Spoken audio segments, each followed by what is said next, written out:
guys, welcome to my Ocean One and Then Some channel. This is going to be a follow-up video to the video that I did yesterday over the water pumps, because I think as Fisker owners we have more questions than we do answers. So I'm going to be using a Fox Business article, and I will pin these in the comments once I get the video up and loaded up after that. And then I'm going to be using another one from, where was it, Inside EVs. And then just, general knowledge that most of us are aware of. So before I get into that, let's do some YouTube disclaimers, though. Keep me out of YouTube jail. None of my content constitutes professional advice. Viewers that follow any advice, content, suggestions, do so at their own risk, because you are responsible for your own actions. All right, I'm just going to look down, and I'm going to read most of this Fox Business article. It says, Fisker recalling 7,500 SUVs in the U.S., Now, that's just the U.S., of course, not Europe. A Fisker spokesperson said 420 Ocean SUVs in Canada and 3,343 in Europe are also being recalled. So that's every Fisker Ocean out there. Now, in my video that I did yesterday, I brought up the issue that Fisker is prioritizing the cars that are going to the leasing company, the ones that are potentially being sold. And it is rumored that some of those are already being picked up at certain dealerships, maybe without the judge's approval, maybe not sure about that. Just rumors that I have heard. I can't prove that, and I would just like to get this out there. The EV maker Fisker said the cabin electric water pumps in basically every Ocean that was produced has the potential to experience a communication failure that could result in sudden loss of driver power, according to a recall report submitted to the National Traffic Highway Safety Administration.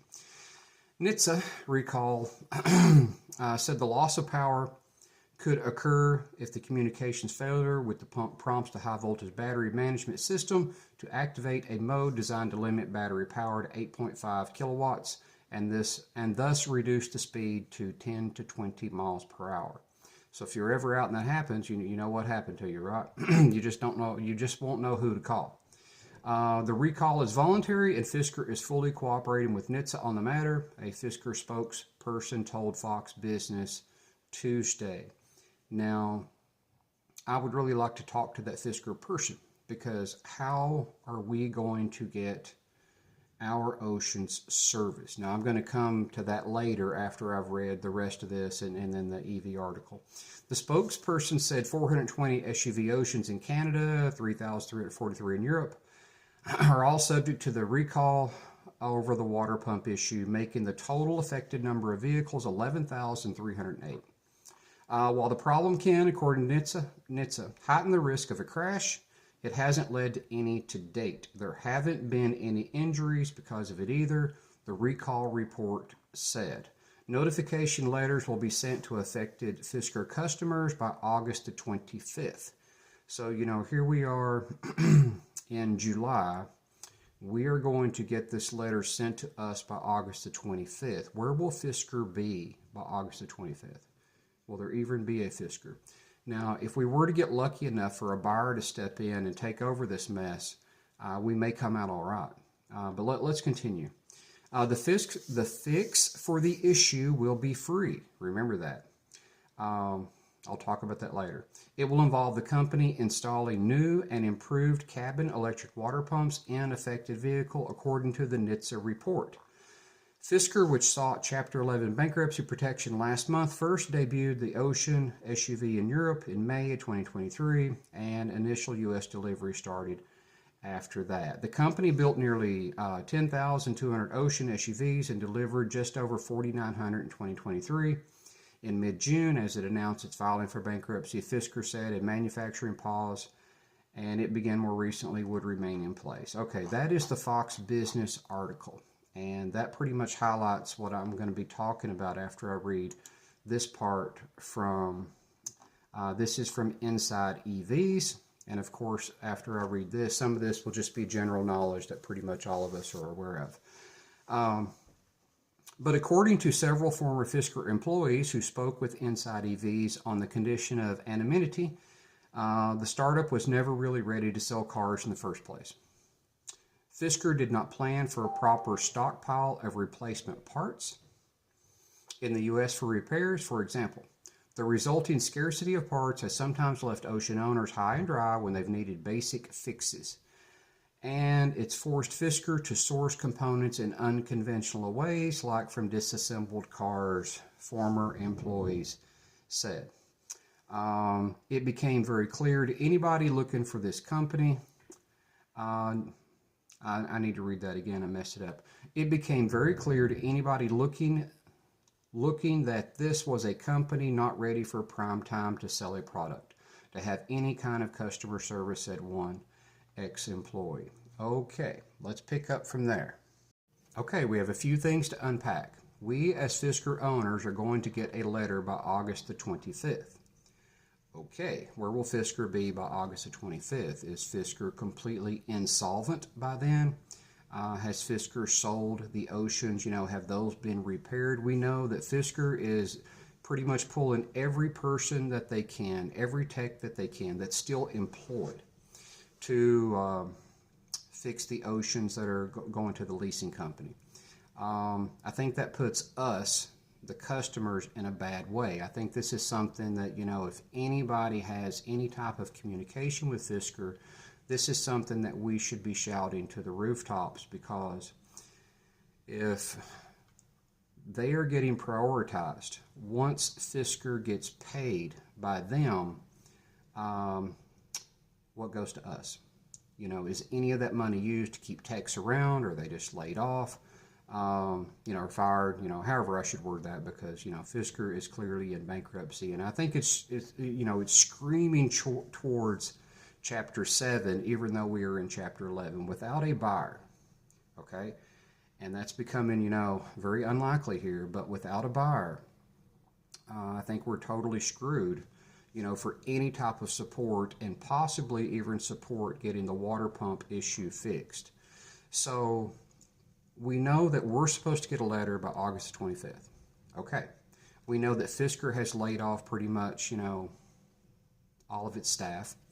I called the customer support number yesterday just for kicks, just to see if anybody would answer.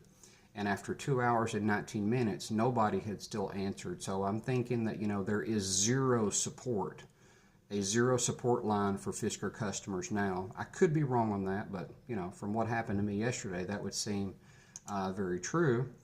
And we know from many other articles and prior knowledge that Fisker didn't stockpile parts.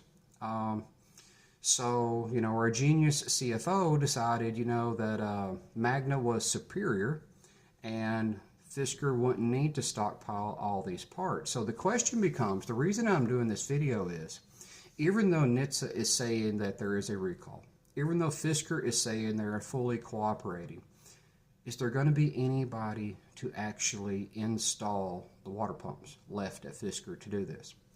I don't know. It doesn't look like it. Will there be any money, to pay for additional water pumps, to get more water pumps produced? Because a person would have to assume, from everything that we know and everything that we've read, that there are not enough water pumps out there to replace all these on the Fisker oceans. At best, they probably have, a couple thousand tops, and that would pretty much take care of the leasing company, but that would leave Fisker owners out high and dry.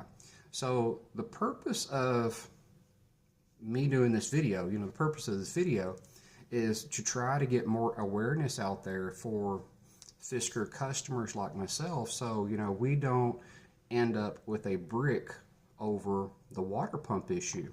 So if any of you know anybody to contact with Fisker, if anybody is watching, this, maybe the judge, oh, that'd be great, right? The judge. If anybody is watching this in the bankruptcy proceedings, I think this is something that needs to be addressed in the courtroom, that Fisker customers get taken care of, because it seems to me that everything is getting swept under the rug as quickly as possible to get a sale as quickly as possible, just for everybody, to pack their bags and go home and not worry about the Fisker customers. I don't know if you guys are seeing this the way that I am seeing it, but, if you just put two and two and two together, Fisker's laid off most of its staff. The techs that are still around are working. They're basically leaving the customers to go install the water pumps. How many water pumps does Fisker have? This is a question that needs to be answered. And let's just assume, for a basic moment, let's assume that Fisker does have enough water pumps in storage somewhere, in a warehouse, which is highly unlikely. I mean, like, super highly unlikely. How are they going to get them installed? Now at first you might say, well, that's going to come from the sale of the Fisker Oceans to the leasing company. Maybe, but you've got the creditors. They're fighting over every dime and nickel. We need to make sure that we are taken care of as well. So the purpose of this video is just to get awareness out there. So I hope other people are watching this that might be in a position, I'm in Kentucky, that might be in a position to bring more awareness to this. So anyway, that's my video for today. So, hopefully us Fisker owners, that took this risk, and, we knew it was a risk as early adopters. We understood that. But most of us didn't expect it to end up being a pure shit show. I mean, it has just been an absolute shit show.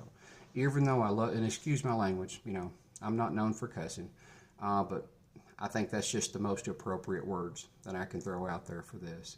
I still love the Ocean. It's a great vehicle. It serves me well. But, I don't want to be one of these, in a week or two or a month or three with a water pump failure that Fisker knows is an issue and is recalling them, and the work never get done. So that's my concern, that Fisker finds a way, the judge finds a way, if they come to an agreement, that all of the Fisker owners get taken care of. And I don't think that's too much to ask. Anyway, that's my video, and thanks for joining in. And if, drop your comments in the bottom. I would love to hear them. Maybe you are in a position to where you can address this in some way. You may know somebody that still works at Fisker. You may know somebody in management that has some type of influence. But I have personally heard of people high up in Fisker with something as simple as a windshield, being broken, and they can't get it fixed. So there we are. Anyway, thanks guys. As always, I appreciate my audience. Until next time.